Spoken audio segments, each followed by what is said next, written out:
Hi viewers, நம்ம இன்னைக்கு Chettinad egg masala எப்படி பண்ணுறதுன்னு பார்க்கலாம். இப்போ இதுக்கு தேவையான பொருட்கள் என்னென்னு பார்க்கலாம். 4 முட்டை எடுத்து பாயில் பண்ணி வச்சுக்கோங்க. ஒரு பெரிய வெங்காயம் ஸ்லைஸாக கட் பண்ணி வச்சுக்கோங்க. 10 சின்ன வெங்காயம் பொடி பொடியாக நறுக்கி வச்சுக்கோங்க. இது வந்து டொமேட்டோ பியூரி. இது எப்படி பண்ணுறதுன்னு நான் இன்னொரு வீடியோவில் சொல்லியிருக்கேன். நீங்கள் இதை பார்த்து ரெஃபர் பண்ணிக்கோங்க. 3 டேபிள் ஸ்பூன் தேங்காய் துருவல், 1 டீஸ்பூன் இஞ்சி பூண்டு பேஸ்ட், 10 பல்லு பூண்டு பொடியை நறுக்கிக்குங்க. 1/2 டீஸ்பூன் மிளகு, 1 டீஸ்பூன் சீரகம், 1 டீஸ்பூன் சோம்பு, 1 டீஸ்பூன் கறி மசால் தூள், 1/2 டீஸ்பூன் மஞ்சள் தூள், 1 டீஸ்பூன் மிளகாய் தூள், 1 டீஸ்பூன் மல்லித்தூள், 3 பட்டை, 2 பிரியாணி இலை, கருவேப்பிலை. ஃப்ரையிங் பேனில் 1 டீஸ்பூன் எண்ணெய் எடுத்துக்குங்க. எண்ணெய் காஞ்சதுக்கப்புறம் அடுப்பை சிம்மில் வச்சுட்டு சீரகம், சோம்பு, பட்டை இது 3ஐயும் போட்டு ஃப்ரை பண்ணிக்கோங்க. அது லைட்டாக பொரிஞ்சதுக்கப்புறம் பெரிய வெங்காயம் போட்டு நல்லா வதக்கிக்குங்க.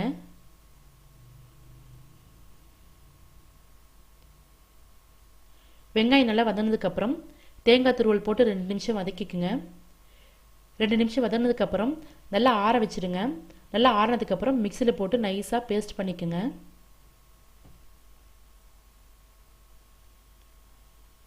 இப்போ நம்ம பாயில் பண்ணியிருக்கிற முட்டையில் கத்தியால் இந்த மாதிரி கட் பண்ணிக்கோங்க. எதுக்காக இந்த மாதிரி கட் பண்ணுறோம் அப்படின்னா உள்ள மஞ்சக்கருவுலையும் மசாலா போய் நல்லா இறங்கும். அதுக்காக இந்த மாதிரி கட் பண்ணிக்கிறோம்.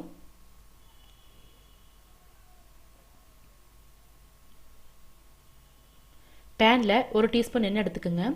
அதில் 1/4 ஸ்பூன் உப்பு, 1/4 ஸ்பூன் மஞ்சள் தூள் இது போட்டு மிக்ஸ் பண்ணிக்கோங்க. அதில் நம்ம பாயில் பண்ணியிருக்கிற முட்டையை போட்டு ஒரு 5 நிமிஷத்துக்கு ஃப்ரை பண்ணிக்கலாம். அடுப்பை சிம்மில் வச்சுட்டு ஃப்ரை பண்ணுங்கள். எதுக்காக இந்த மாதிரி பண்ணுறோம் அப்படின்னா முட்டை வந்து ரொம்ப கொலன்னு இல்லாமல் சாப்பிடும்போது டைட்டாக இருக்கும், அதே சமயத்தில் டேஸ்ட்டாகவும் இருக்கும். இப்போ முட்டை ஃப்ரை ஆகிடுச்சு. அது செப்பரேட்டாக ஒரு பிளேட்டில் எடுத்து வச்சுருங்க. இப்போ அதே பேனில் 2 டேபிள் ஸ்பூன் எண்ணெய் எடுத்துக்கோங்க. எண்ணெய் காஞ்சதுக்கப்புறம் மிளகு, 1/2 டீஸ்பூன் சீரகம், பிரியாணி இலை, கருவேப்பிலை போட்டுக்குங்க. அது கூடவே பூண்டு போட்டு வதக்கிக்குங்க. அது கூடவே இஞ்சி பூண்டு பேஸ்ட், அது கூடவே சின்ன வெங்காயம் போட்டு பச்சை வாசம் போகிற வரைக்கும் நல்லா வதக்கிக்குங்க.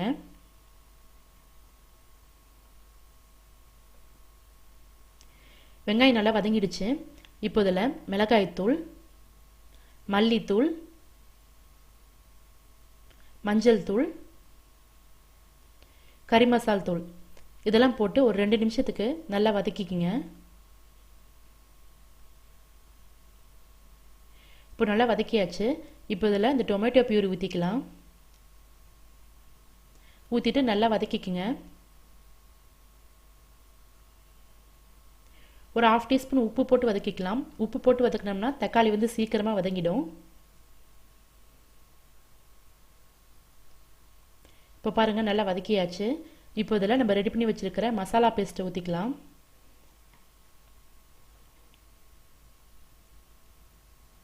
ரொம்ப கெட்டியாக இருக்கிறதுனால தேவையான அளவு தண்ணி ஊற்றிக்குங்க.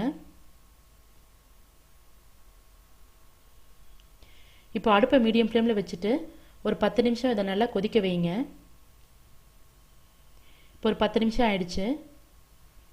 மசாலா நல்லா கொதிச்சிருச்சு. இப்போ இதில் நம்ம ஃப்ரை பண்ணி வச்சுருக்கிற முட்டையை போட்டு மிக்ஸ் பண்ணிக்கலாம். இதையும் ஒரு 2 நிமிஷம் கொதிக்க வைங்க. இப்போது டேஸ்டியான செட்டிநாடு எக் மசாலா ரெடி ஆயிடுச்சு. இது சப்பாத்தி, பூரி, நான், ரொட்டி, பரோட்டா எல்லாத்துக்குமே தொட்டுக்க ரொம்ப நல்லாயிருக்கும். ரைஸ் கூடயும் வச்சு சாப்பிட்லாம். நீங்களும் உங்கள் வீட்டில் செஞ்சு பாருங்கள். உங்கள் கமெண்ட்ஸ், ஃபீட்பேக்ஸை சொல்லுங்கள். உங்களுக்கு பிடிச்சிருந்தா உங்கள் ஃப்ரெண்ட்ஸ்க்கும் இந்த வீடியோவை ஷேர் பண்ணுங்கள். எங்கள் சேனலை சப்ஸ்கிரைப் பண்ணுங்கள். பாய்.